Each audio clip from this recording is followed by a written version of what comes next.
Hi, it's Erica here and another Demo Plus, and welcome to the video of the second part to create this rust effect along with all its stamping and die cutting. So in the first demo we created this background with all the layering techniques involved with it and a nice deep, I should say midnight bluey black frame. So in the next part we're going to create the other elements. I've already done one just so because you know what a die cutting machine does. I'll quickly show you the die. That is the die and it's from Spellbinders. It's still Seth Apter's design, and I'll just get that out. There's the die, and I use that in the die cutting machine and I die cut it out from this card. Now you might recognise this card. This is the piece of card that I used for the mono printing. So I kept it, and you've got loads of lovely texture on it, but you've also got quite a nice thickness of paint on there, so it actually makes it a little bit thicker as well. And I overstamped with some of my VersaFine this stamp as well, and this is a textural stamp from Spellbinders, again Seth Apter's design. It's best to keep it all sort of the same, because I think that then makes it all work together. So I've got quite a lot of texture going on there already, but I could show you with the VersaFine and that stamp. I'm not going to put it on a block because I'm just going to use it in areas. You can see it only picks up slightly, but that's just giving me an extra depth to my piece of work. So, you know, just another layer if you wanted it. I'm just going to put that to one side for a moment.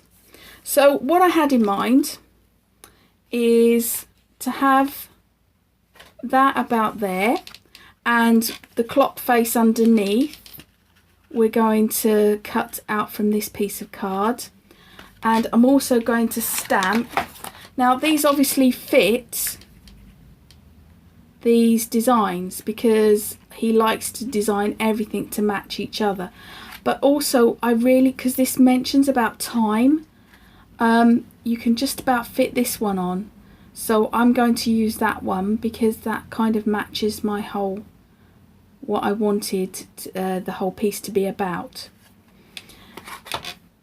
So what I'm going to do is I've already covered this with the fresco finish buff, which is in one of the sets, and it's a little bit too clean, so I'm going to dirty it up a little bit with some mahogany. So I'll put a little bit on my mat, and then with a brush and some water just smear a little bit on, and then just with my fingers just spread it out a bit. And then if that's a bit too red, I'm going to add a little bit of the other colour, which is terracotta. So we're just mixing a little terracotta in with it. Ooh, won't come out. There we go. I've used way too much paint there and I'll waste it, so it'll have to go on something else now. But can you see that? And then you put a little bit of that on and it just dirties it up, makes it a little bit more interesting. I'll just quickly dry that, and then I just want to put a little few spots, which is going to be a mix of the two colours. Oh, come on. I'll speckle it a little bit, and have a little bit more of a interest going on. So let's put that in the water.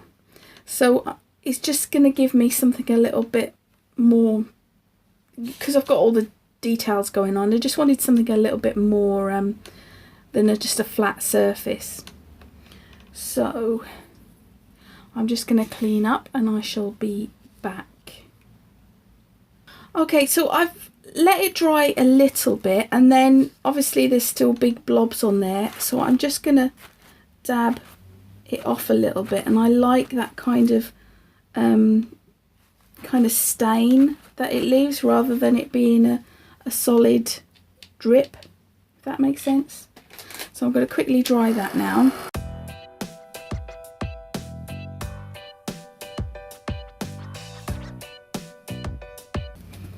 So now it's ready to have the stamping done.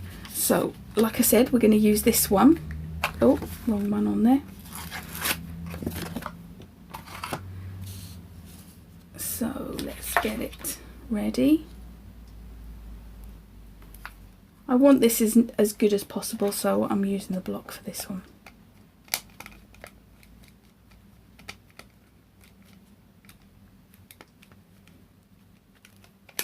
Okay, so we'll get that on a nice bit of the area, and then nice even pressure because we want as good an impression as possible.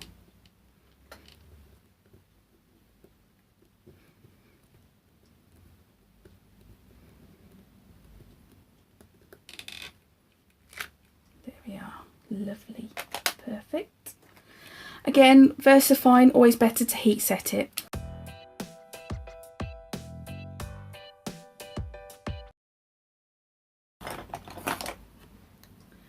Right, so I'm going to cut it so it fits inside there. You can see it just fits, just about. So you can either cut it exactly by using that, or what I'm going to do is put this one on, get it in the right place, and then draw a line around this one, because then this one is slightly bigger, so I'll know I'll cut it without cutting it too short, if that makes any sense. It does to me, but I know what I'm like.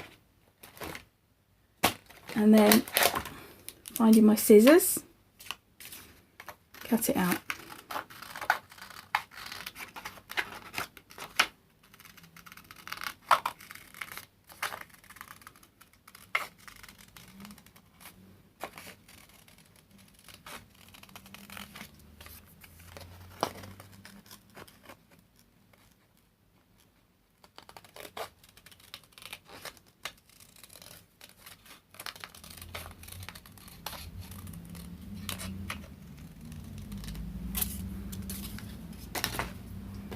So now it fits my pocket watch.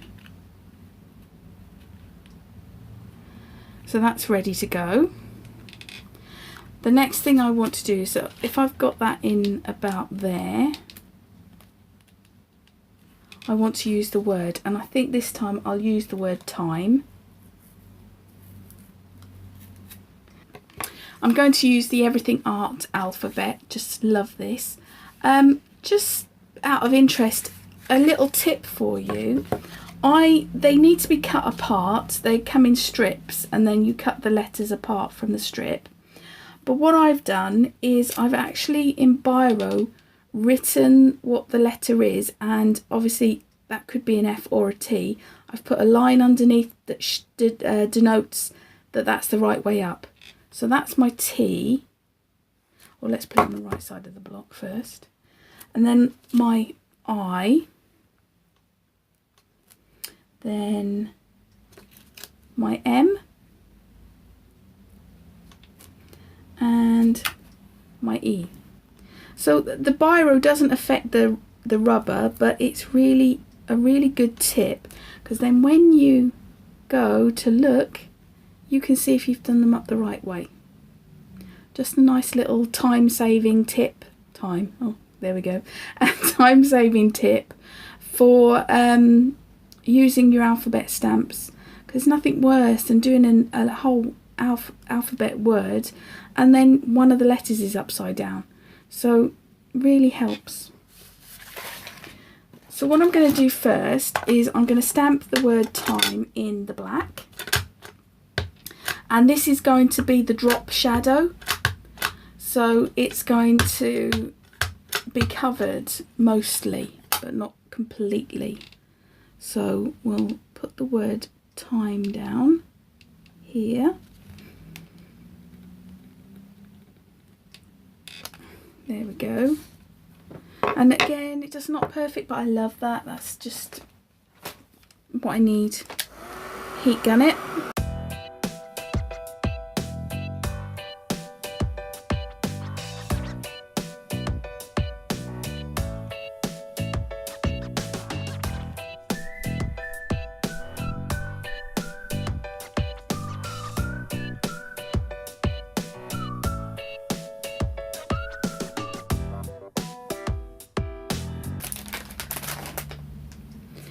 And then I've got the green patina, and I'm going to stamp, but bump stamp it, you know, as we've done bump stenciling before. So I'm going to stamp it slightly up from what I've done. If you're a bit nervous about this technique, you could do a letter at a time. But if you're very careful and you clean these without moving them, which is a bit fun, let's just put a bit of cloth on it and just get the excess ink off. Oh, look, time and time again. So I don't want to move them. Like I said, you could do it one letter at a time, but I was just trying to do it quickly. Now what I'm doing is I put my paint out. I've got my little thin layer of paint on my non-stick sheet, and then I just paddle it in the paint because I don't want it anywhere else but on the stamp. It's a really good tip to do that technique, because then it saves it having to go all over the place, and then hopefully I can line it up. It's hard to see in the light I've got today, unfortunately, but I want to not stamp it exactly over. I want it slightly off kilter, and I have. Brilliant. I've just missed a little bit of that one, and that does bother me because my word hasn't come out completely, so I'm just going to try, and with a edge of a brush tip, just try and fill a little bit in, because I don't want that to not look like a T. There we go, that's a bit better. And there we go, there's our word time, and it's like an off centre, which makes it look like it's coming off of the page. So I must wipe this now. A tip when you're using paint with stamps, always clean it straight away, because it will dry on your stamp and ruin them. So always clean paint off immediately. Ink not so bad, but paint definitely.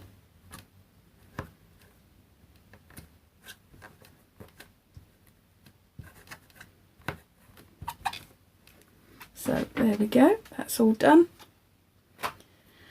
So I've just got to glue stick this down now, so I'm just going to find some glue.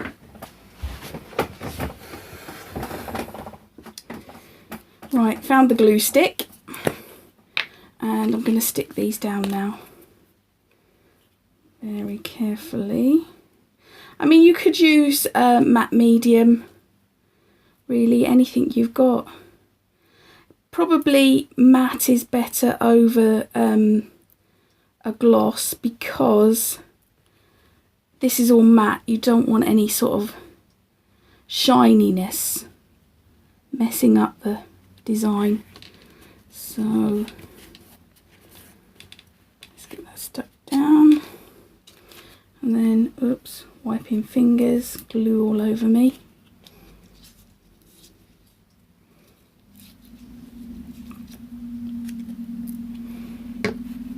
I'd like the words to be straight on. I just realised it was slightly bigger, wasn't it? So that's fun. Let's get the words in place, and then we'll sort out the rest afterwards.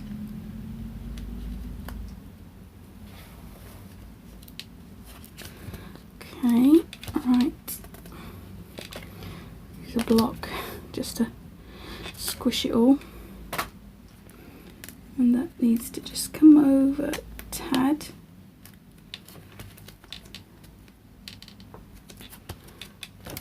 And there we have it, all stuck down.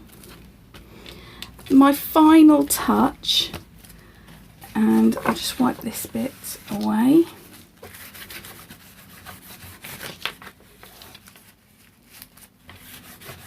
Oh goodness.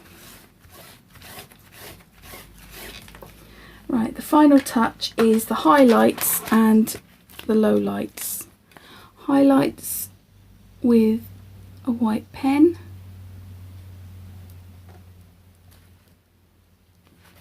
It's not quite stuck down, I need to give it more time, but under the circumstances.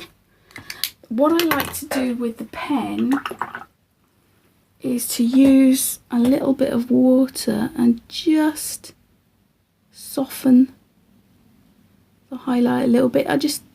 It looked too harsh, so a little tip with that gel pen is it is water dissolvable, so you can just give yourself a little bit of a look rather than it being, you know, too in your face highlighted. And then we'll do the pen on the lettering.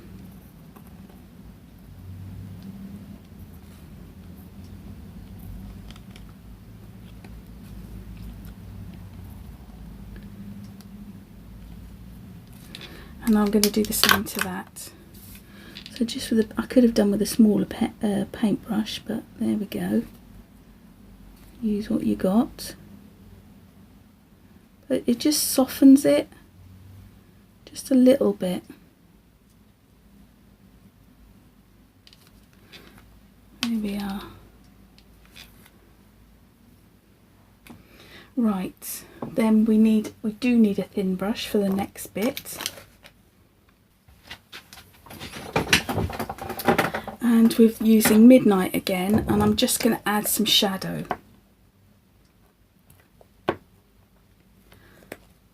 So Midnight with lots of water.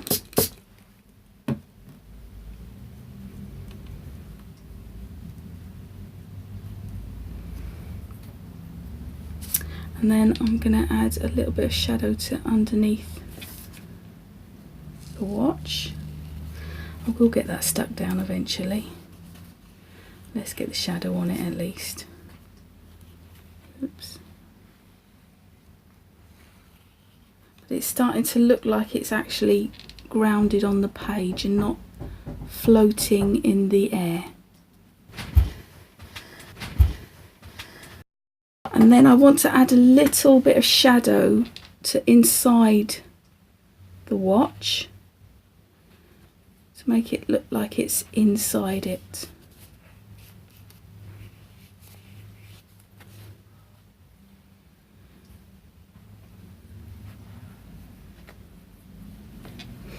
And then I can use a wet wipe, because remember everything else underneath is permanent and already dried, so I can add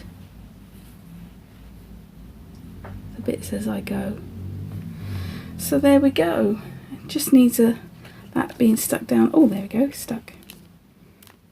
Oh, come up again. We'll get there. So it just little touches to finish off. Add a little bit more shadow around there. Just blend it out with my finger.